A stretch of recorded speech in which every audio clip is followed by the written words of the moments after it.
Welcome to episode 6, season 1 relationships. Okay, episode 6 is what? What do we call it? Sex. Okay, so we're going to talk about sex. What exactly is sex? Okay, sex is basically an exchange of energies. It's a physical exchange of energies, right? What when we are talking, when we are when we are flirting, when we're getting things, we are not touching each other yet. Of course, flirting involves a little bit of touching, but proper sex, okay, is generally between a man and a woman, or man and a man, a woman and a woman.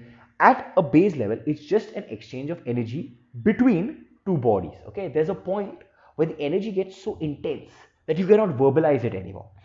This is basically how I view sex. Now, let's look at how men view sex. Men versus women. This is a very important and has always been a very important subject. Right. So if you look at how men view sex, right, it is not exactly an exchange of energy. It is scrotal congestion. Okay, we are trying to get rid of scrotal congestion. So what happens is sperm essentially fills up in us, right? And we do not have periods. We do not have hormonal ups and downs like women do. So it fills up and it can fill up endlessly. Now there's something called a nightfall which nature automatically lets us go, but she does not. She's trying to find some place to get it out, to throw it out. There is a certain urgency. Why does this happen? Why with men it happens because basically at that point of time we needed to have sex with as many women as possible in the shortest amount of time, okay, so that a predator does not catch us in a compromising position and eat us basically. So that is what men look like. Women on the other hand are more creatures of feel, right? In the sense of they have this thing where they want to bond with the person, they want to ensure that this person is there for survival. From a caveman point of view, just think about it, right? When you sex can be used as a tool to ensure that this man sticks with you because it will ensure your survival on a long range. Now the very important question is, will women, if there was no risk of getting pregnant, or if there was no this of of diseases, etc., etc., etc., then will women love sex as much as men? Will they be as horny as men? Some people say absolutely yes, some people say absolutely no. I think the answer is somewhere in the middle.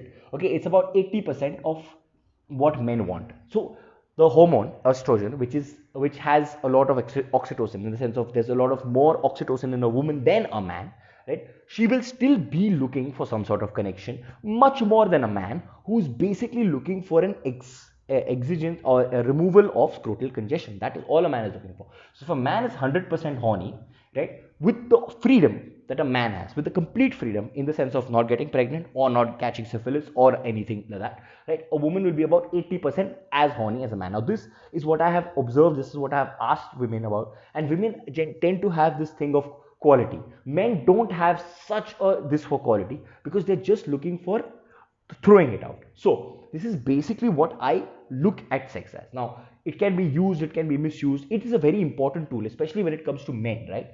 It can be a very dangerous thing, and it can be a very beautiful thing too, because a man has a certain urgency, and if that urgency is not controlled, okay, if it is not if he's not raised well, if it's not pruned well, if it's not explained to, if it's not talked about, right, especially in conservative cultures, okay, it is going to come out in horrible ways, right? And with women it is also going to come out in horrible ways in a very different way, where there may be one moment where she doesn't care about who she's having sex with, or she gets into a dangerous situation because she's tempted, right? So both of these, the main issue here is that you must be able to talk about sex.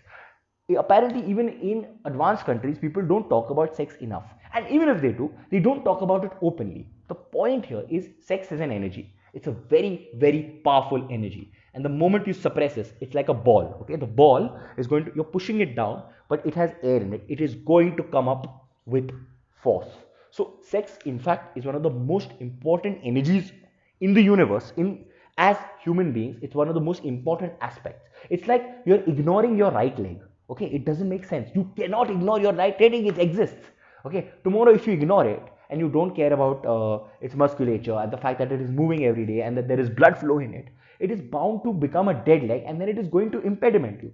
Same way, if you don't talk about sex, a very important organ of literally technically in the center of the human body, it is going to destroy you.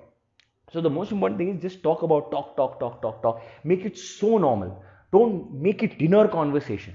Okay, that people should get bored about it. And that is when you normalize sex, when you equalize a very important energy. If you don't equalize any kind of energy, especially sex, it is going to come out in ugly ways. And the chances are, unfortunately, it's going to come out in ugly ways more in men than with women.